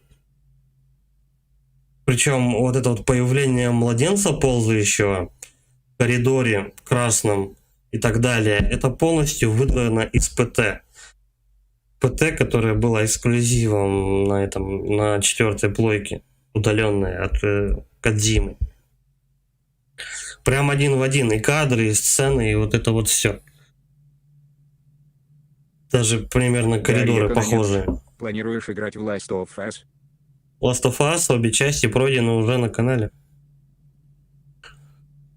С дополнением первой части. Переведи часы вперед на 2 часа, Макс. Ну скажи ты ему. Угу, хорошо. Тогда их стрим будет не в 6, а в 8. Вот, ладно. Окей, и ты, короче, решаешь две эти элементарных головоломки, короче, просто элементарных, я не знаю, для ребенка просто. Ну, никак, они ничем не усложнены. И потом ты, короче, начинаешь убивать босса, которого ты просто должен увидеть в этом в маленьком особняке, сделанный из 3 комнат. Просто, из 4, прошу прощения. Ты должен увидеть просто этого босса и все. И нажать одну кнопку. Босс через 3 удара, босс повержен. Все. Причем его даже не надо как-то запариваться, особо выискивать. Он уже типа, очень сильно выделяется. Босс это просто кукла в свадебном платье. Среди всех остальных кукол, которые являются в черных платьях. Окей. Ты завалил этого босса. Идешь к следующему, который просто, в основном, как бы на скорость. Я пытаюсь, но стример глупый и упертый. Вот. 3-й босс, Моро, вот этот горбун. Там в основном просто единственная маленькая сложность. Тебе нужно было рычажки на скорость опустить вниз, чтобы платформы поднялись. Все. Просто аккуратно мочи босса, потом... также вливай ему урон в рот и все. На игру хз какого года? Это по Ябе не тянет. Так вот, 2021 года. Не тянет, вообще не тянет. Но причем они до сих пор за нее full прайс деньги требуют. Эвил Гаоси. Забанить тостер за неуважение к стримеру. Вот. Ты просто вливаешь этому 3-му боссу урон максимальный. Окей, потом ты идешь, короче говоря, на фабрику. Там чуть сложнее. Там нужно просто убивать мобов, которые жирные, и стрелять им в сердце, нежели в голову. И все. Также они продолжили быть медленными. У тебя есть лифт, и ты просто должен быстро все это дело сделать. Отлить пару ключей, как бы, и потом эти пару ключей применить. Шестеренки там не суть, в общем. Потом тебя сажают в меха вообще, тебя сажают в трактор, и ты должен максимально влить урон в какого-то мегазорга из мусора собравшегося.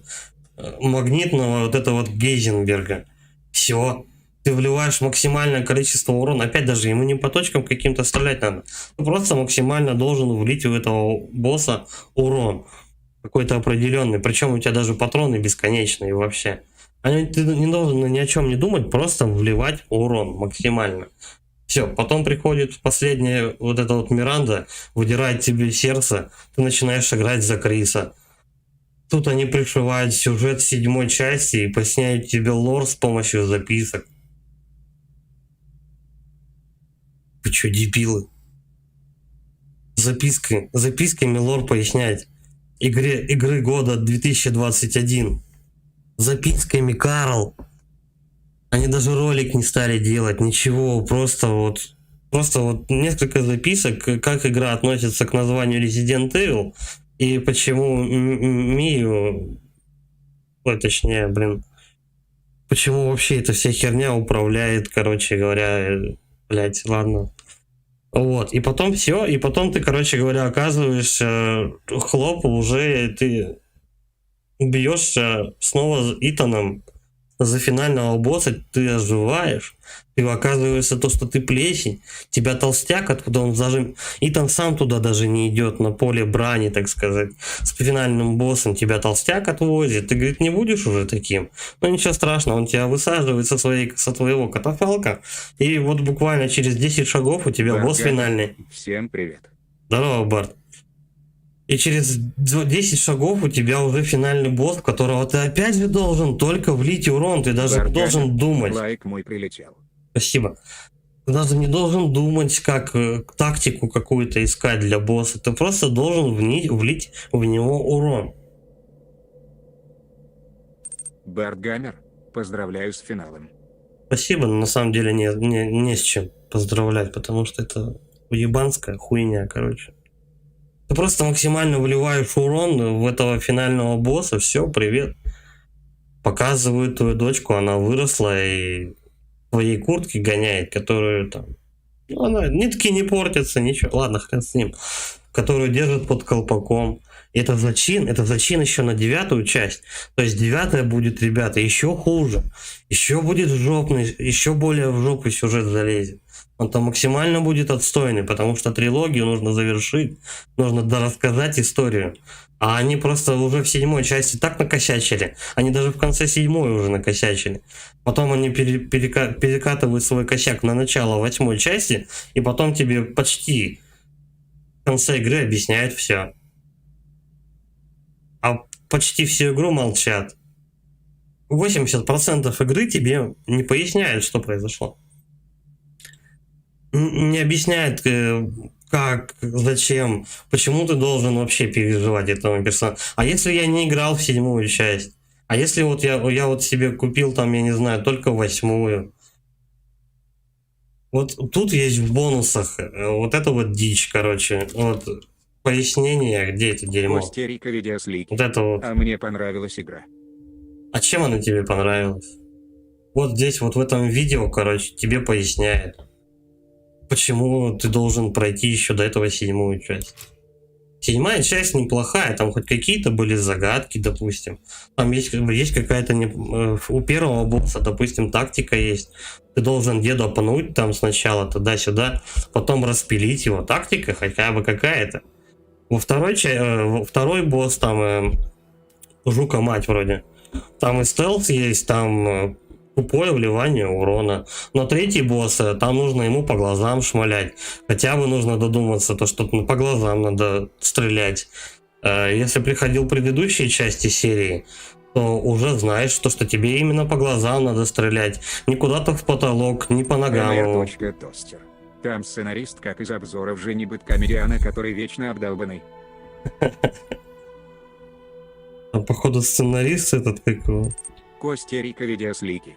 Сюжет интересный. Сложность последняя вообще имба. Для челленджа игра подходит. Да ее можно на самом деле с ножом пройти. Сюжет интересен. А чем он интересен? Тут настолько все замудили, то что просто сами себя поймали в петлю сценаристы. Ты в 7-й части убиваешь свою жену, вообще-то играл, оказывается, за плесень. Плесень, которая забацала ребенка.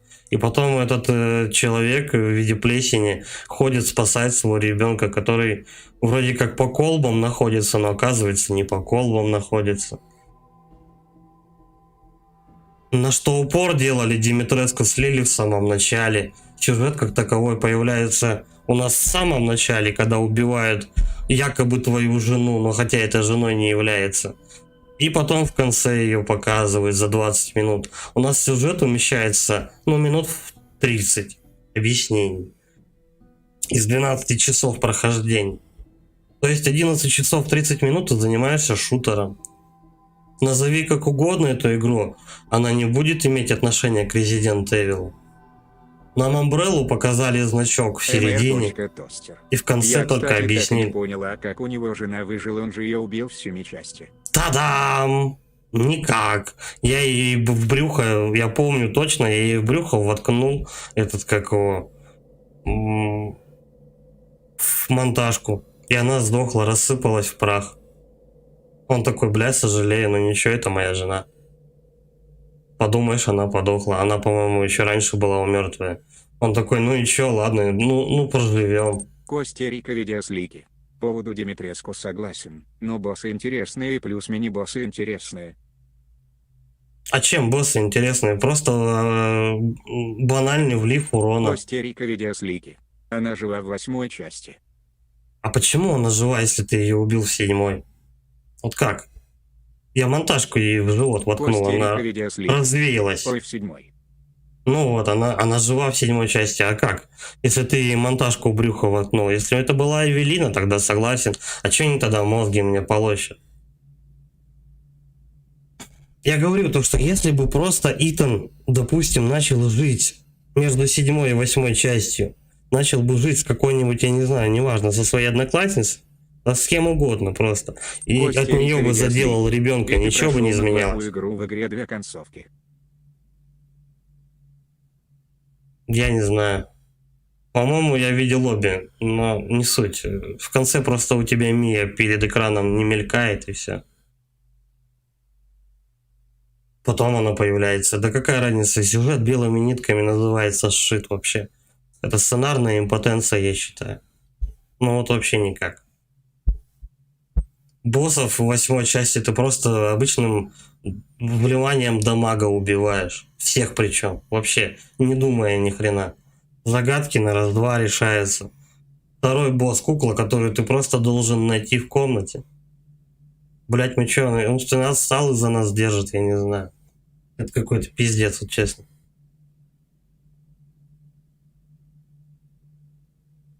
Особенно эта битва на Костя Рика этих... видеослики. В 7 по канону Мия улетает с Итаном на вертолете. Ну это я видел концовку, ну и что? Ну улетает она. А потом оказывается то, что Итан плесень. И он, получается, плесень, трахнула бабу, и у них получился гибрид ребенка. И что? Хотя этот гибрид ребенка должен потерять вместе с Итаном свою часть силы. Хотя бы. Ребенок тоже должен был генетически наполовину распасться на атомы вместе с Итаном. Это жопа какая-то вообще, ну честно. Я считаю то, что эта игра не стоит своего бабла, максимум 5 за нее. Так же, как и за 7 часть. Как угодно можно эти две игры назвать. Но только не Resident Evil. 4 часть, 3 классика, не классика, ремейки с 1 по 3 часть, они хоть как-то были связаны. Много вопросов и как к игре, так и к 2021 году. Да, игра года 2021. За что? Рика видеослики. Можно было и 7 частей понять, что Итан плесень. Ребята, это забудь про классику, это уже и новая игра. Так можно ее как-то по-другому называть. Они просто пытаются тебе впарить продукт, с которым ты знаком, под названием Resident Evil. Это получается тебя наебали. Тебя развели на бабло. Вот серьезно, переименуй название игры, что 7, что 8 часть, и продай ее просто не за 3000 рублей, а за 1000. Все. Вот так она должна выглядеть. Красная цена, косарь. Ну не как инди-проект, но близко к нему. Есть достойные инди-проекты, которые звезд с неба не хватает, но достойно себя уверенно чувствую хотя бы по поводу геймплея, боссов и так далее, и загадок, прости господи. Продаются недорого, и люди вполне их нормально проходят. А тут все, тут налепили название Resident Evil. Будьте добры, пожалуйста, выложите нам 3000 рублей. Это новая игра, вбей лор по резику и поймешь. Я читал этот лор по резику, новая игра, я понимаю, они решили вернуться, так сказать, и к канонам, и в то же время остаться Resident Evil. Так новую игру называйте по-новому, а не называйте ее Resident Evil в деревне. mr.toaster. 12 часов, а игра серьезно. Так вот. Спасибо большое, то, что они быстро проходятся. Что 7 проходится за 8 часов, AAA, минуточку, проект. Что 8 часть проходится, ну, если пробежать ее, то, ну, вот именно, ничего не собирая. Вот Ведьмак 100+. Часов за сюжет, вот это игра. Ну, типа того, да. Что мешало, допустим, я не знаю, побольше уделить внимания боссам, подлиннее сделать загадки, пошустрее, я не знаю. Костя Рика видеослики. Ребята, у каждого свое мнение. Выбрали люди, значит, она заслужила. А по-моему, это проплаченное бабло, чтобы заработать еще больше бабла. Ну, это все коммерческая подстава. Я так считаю. Заплатили побольше, чтобы народ просто побольше покупал. mr.toaster. Я думаю так просто. Заплатить несколько миллионов, чтобы получить несколько миллиардов. Вот и все. Я считаю, блядь, просто это сюжетная импотенция реально. Я даже сомневаюсь, буду ли я при выходе 9 часть проходить. Потому что вот это вот... Не, поржать чисто, может быть. Это как с Ассасин кавычка. S-Chaid. Вот Вальгалла, Одиссея и Истоки — это не игры про ассасинов, это игры про викингов. Про древнюю Грецию, про Египет. Да, про что угодно. Костя Рика видеослики. Ну это считают недовольные люди игрой. Скажем так, я один из недовольных, потому что это бред сивой кобылы. Сюжет ни о чем. Белыми нитками. Могли бы что-нибудь и поумнее придумать. Они вот как ассасины, Древняя Греция, Египет, там, клепать игры, лишь бы склепать игры и продать эту всю херню. Слава богу, что она играется хорошо. Может быть, поэтому и дали игру года, я не знаю. Просто потому, что ты можешь ее от начала до конца пройти без багов, без всякого дерьма. Плюс тебе еще бонусов каких-то наваливают, там вот этой дичи. Зачем? Костя Рика видеослики. Я лично жду DLS Парё 8. mr.toaster. 12 часов это не АЭ-проект. 12 часов, Бармен, это, я считаю, взяли AAA проект. Дали скрытый клинок и все, ребята, вот вам ассасины, вот вам ассасин, кавычка. S8. Скрытый клинок есть, все. Круто. Я считаю, что 12 часов это AAA проекта годов PlayStation 2. Стандартно вот так вот там игры выглядели. Взяли персонажа, дали скрытый клинок, и все, ребята, вот вам ассасин, и вот вам Assassin's Creed. Скрытый клинок есть, все, круто. Да, в принципе. Вот у нас также ассасины, в принципе, относятся к серии Assassin's Creed, типа Origin, Valhalla и так далее, просто названием, скрытыми клинками, ну и ползанием по стенкам. Это вот у нас Assassin's Creed. Спасибо, жрите, короче. У вас Resident Evil, хорошо. Мы дважды упомянем за 12 часов геймплея, мы дважды упомянем название Umbrella компании, чтобы все, вы уже как псы, короче, начали просто реагировать на это дело. Просто, нифига, в натуре, это резик, это, блядь, относится к нему. Нет, блядь, не относится это к нему. Это не относится к Резиденту. Это к чему угодно, нахуй, относится. Поебень какой-то, как по мне. mr.toaster. Ассасин кончился в 3 части. Да, как только этого убили, так и закончился Assassin's Creed. То же самое Resident, я думаю, закончился, как только вот они начали 4-ю часть. На 5-й части уже резика не было. Это было что угодно, шутер, хуютер, как угодно называй. Это уже были другие игры. Вот молодцы, то, что они сделали ремейки классики. 1-й, 2-й, ну хрен с ним 3-й части. Вот тут не доебаться. Это хорошие AAA проекты. Как вот по канончику ты ходишь, хорошей графикой валишь зомби, подчеркиваю, не каких-то там сраных ликанов, не какую-то черную плесень. Ты решаешь головоломки, ну, сложные или нет, это каждому свое, как бы, головоломки Моя любимая часть Ассасин, в доме. S8 это самое первое плюс. DLC к ней. Ты в доме какие-то, короче, головоломки решаешь в 1-й части, во 2-й, ну, в 3-й там уже по городу ты, ну, ладно, 3-я часть, она никогда особо не была этим отдельным, скажем так, проектом от 2-й, потому что 2-ю и 3-ю часть ее, в принципе, разрабатывали одновременно. Почти. Но, тем не менее. Короче, вы меня поняли.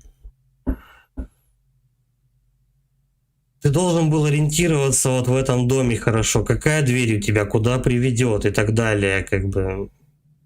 В этом заключалась сложность. То, что у тебя под каждым, у тебя было минимум патронов, у тебя за каждым углом мог находиться зомбарь.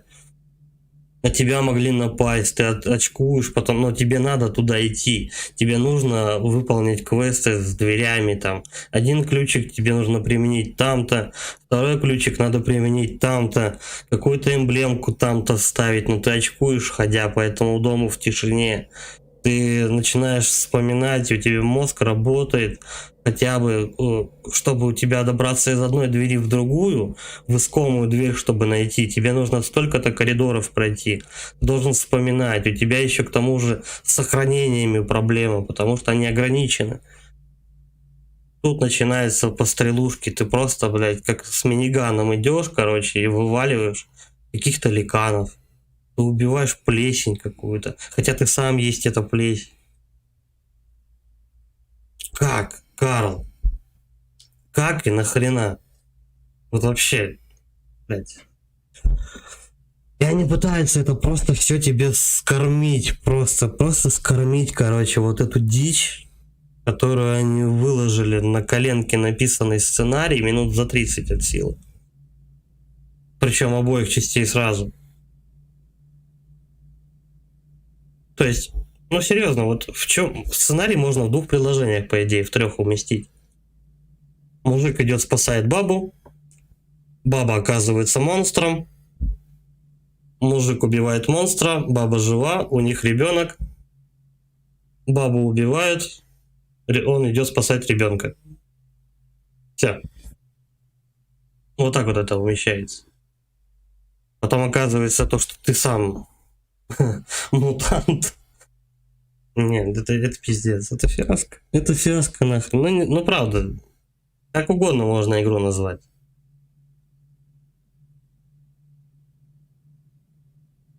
Боссы интересно. А с чего они интересны, я так и не понял. Просто влив урон, это не интерес. Это какая-то херня. Берешь босса, закидываешь его гранатами и все.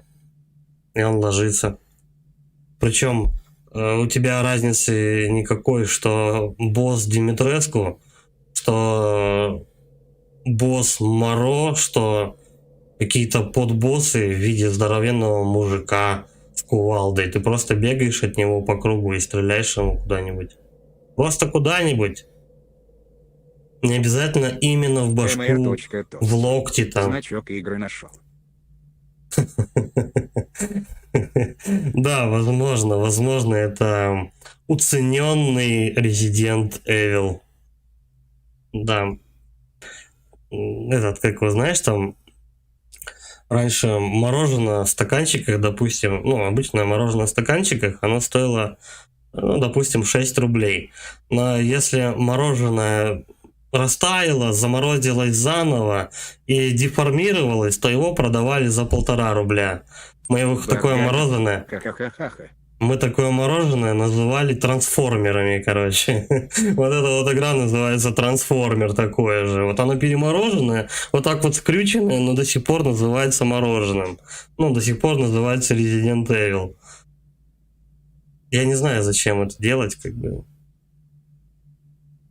Причем, что херово, то что нельзя эту падлу на торрент так скачать. Вот торрента она стопудово заслуживает. Если хотите разрабов поддержать, максимум 1000 рублей. Красная цена, все. Даже нехер платить за нее full прайс, потому что они охуели. Кормить нам говно, блядь, которое пальца полускединого не стоит. Ну это вообще дичь, потому что какая-то.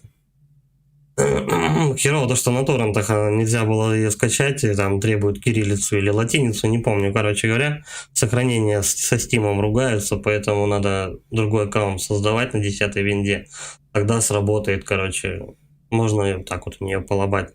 Но постримить уже тяжеловато, поэтому мне пришлось ее купить все-таки.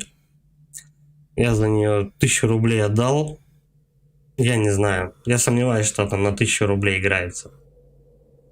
Гораздо круче можно за косарь игры купить на 1000 рублей. В Стиме со скидками. Ну, окей. 3-й Dark Souls 800 рублей мне обошелся. Я в него уже 70 часов наиграл. С 2 DLC. А тут 12 часов. DLC пока нету. Но я не буду в эту хуйню играть, еще и DLC. Потому что там будет все еще хуже, стопудово. Там просто ты будешь играть за какого-нибудь из спецназовцев. 40 минут игры будешь платить еще 1500. Вот стопудово такая херня будет. Капком в этом плане жадные. Сюжета хуй, всего хуй, короче. Просто вот они на этот движок посадят какого-нибудь другого персонажа, которого ты даже не увидишь, как он выглядит просто визуально. Просто увидишь его руки и пистолет. И все. И пройдешь какую-нибудь херню, опять полдеревни переложишь, и все, вот тебе дополнение от DLC. Плати 2000 рублей. На плойке, наверное, все 3,5. На компе, может быть, ну, может быть 1,5, может быть косарь попросят, я не знаю. Как-то так это все будет стопудово. Короче, два варианта. Тут либо торренты, это и то, если очень хочется, конечно. Либо торренты, либо скидки 1000 максимум стоит эта игра, потому что сюжет ни о чем вообще. Боссы ни о чем. Просто ебаный шутер, короче, который может как угодно назвать. Загадки никакие. Боссы никакие. Ладно, ребят, будем на этом заканчивать. Спасибо за поддержку. 6 часов у нас сегодня Dark Souls 3. Будем идти на мужика с петухом. Под петухом, на петухе, короче, посмотрим, как бы мы там под ним не оказались. Ладно, спасибо, ребят, за поддержку. Кто не подписался на канал, подписывайтесь, ставьте лайк.